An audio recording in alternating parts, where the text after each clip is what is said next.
Pocket FM पर आप सुन रहे हैं देव वैरागी की सस्पेंस भरी कहानी द अननोन कॉलर, मेरे यानी अद्वैत के साथ।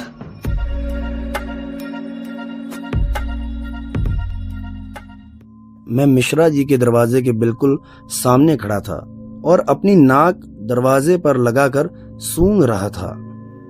केलकर सही था, स्मेल तो आ रही थी, मगर ये नाले से नहीं बल्कि मिश्रा जी के घर के अंदर से आ रही थी। मैंने केलकर को ताला तोड़ने के लिए कहा। केलकर इधर उधर देखने लगा और फिर मिश्रा जी के घर के पास उगी हुई झाड़ियों में से एक बड़ा पत्थर उठाया और ताला तोड़ने लगा। 2-4 पत्थर की मार से ही ताला टूट गया। ताला टूटते ही हम दोनों अंदर घुसे। दरवाजे खुलते ही भयानक बदबू की लहर ने हम दोनों की नाक में हलचल मचा दी। हमने अपनी जेब से रुमाल निकाला और अपनी नाक को ढकते हुए आगे बढ़ने लगे। मिश्रा जी का घर 4 कमरों से मिलकर बना था। पहला कमरा वो था जहां वो रोगियों का उपचार करते थे। वहां पर बाईं तरफ एक बेड लगा हुआ था उपचार करने के लिए, और बेड के पास एक टेबल थी जिस पर कुछ दवाइयां रखी हुई थीं। केलकर उस कमरे की जांच करने लगा और मैं सीधे आगे निकलकर दूसरे कमरे में चला गया जहां मिश्रा जी का शयन कक्ष था। मैंने अपनी नाक से रुमाल हटाकर देखा तो पता लगा सबसे ज्यादा बदबू इसी कमरे से आ रही थी। मैंने केलकर को बुलाया और उसे कहा, ये बेड के नीचे चेक करो। केलकर झुका और नीचे देखने लगा। वो जैसे ही नीचे झुका वो खामोश हो गया और मुझे भी नीचे झुकने के लिए कहने लगा। मैं भी जब उसके कहने पर नीचे झुका और बेड के नीचे देखा तो मेरी आंखें एकदम से बड़ी हो गईं। बेड के नीचे मिश्रा जी की लाश पड़ी हुई थी और वो खुली आंखों से हम दोनों को देख रहे थे।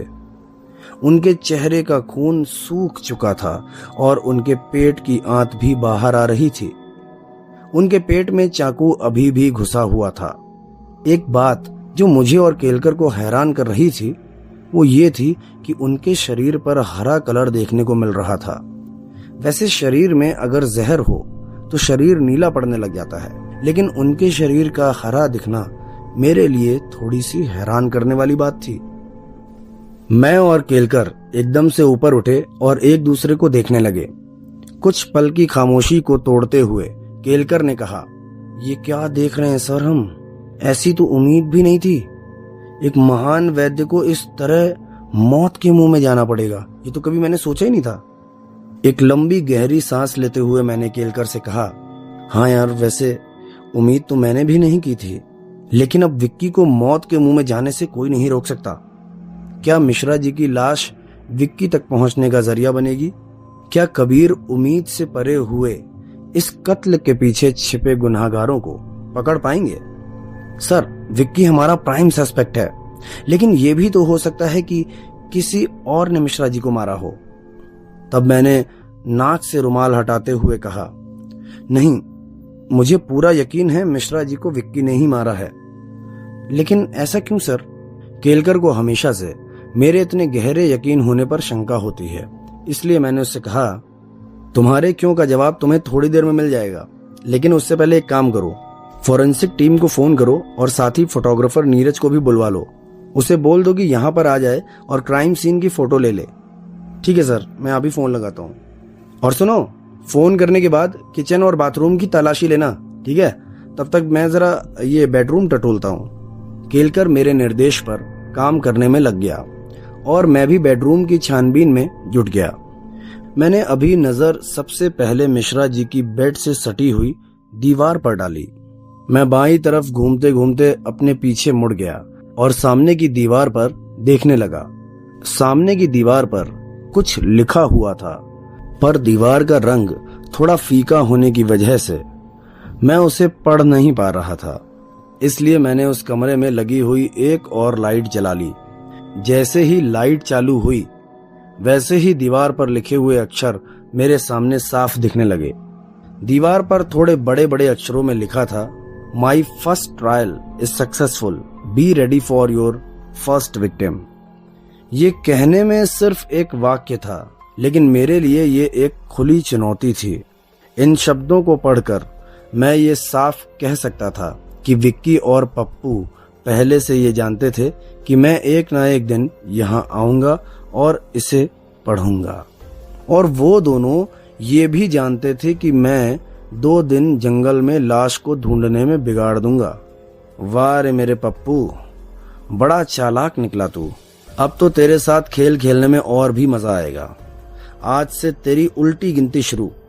मैं उन अक्षरों को देखकर अपने आप से ही ये बात कह रहा था। लेकिन वो कहते हैं ना कि अगर दिल के तार आपस में जुड़े हों तो फिर आप कितनी ही दूर क्यों ना हो, आपकी आवाज आपके चाहने वाले तक पहुंच ही जाती है। मुझे पूरा यकीन था कि पप्पू के कानों तक मेरी ये आवाज जरूर पहुंच चुकी होगी और मैं सही भी निकला। मेरे मोबाइल की घंटी ने बजना शुरू किया। मैंने फोन उठाया। मैं जानता था कि ये उसी पप्पू का फोन है, इसलिए मैंने कुछ नहीं बोला, सीधा फोन कान पर रखकर खामोशी को सुनता रहा। उधर से भी कोई जवाब नहीं आया। कुछ पल के बाद ही खामोशी को तोड़ते हुए एक आवाज आई। क्या हुआ सर, सांप तो नहीं सूंघ गया ना? और वो हंसने लग गया। मैं अभी खामोश था क्योंकि ये आवाज पप्पू की नहीं थी। ये आवाज मैं आज पहली बार सुन रहा था।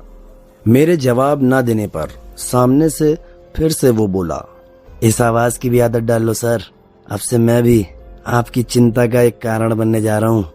मेरी बात मान ले तू, मेरी चिंता छोड़कर सरेंडर कर दे, वरना ऐसी मौत मारूंगा कि तेरी चमड़ी से बहते हुए खून को देखकर तू खुद डर जाएगा। तब उसने जवाब दिया, ठीक है सर जी, जैसी आपकी इच्छा। अभी मुझे बहुत से लोगों को ऊपर पहुंचाना है, इसलिए पहला कत्ल करने के बाद ही आपसे बात करूंगा। तू कत्ल करेगा? उससे पहले मैं तुझे तेरे बाप के पास पहुंचा दूंगा। जब से वो फोन पर था तब से वो उसी तरह हंस रहा था जैसे पप्पू हंसता था फोन पर।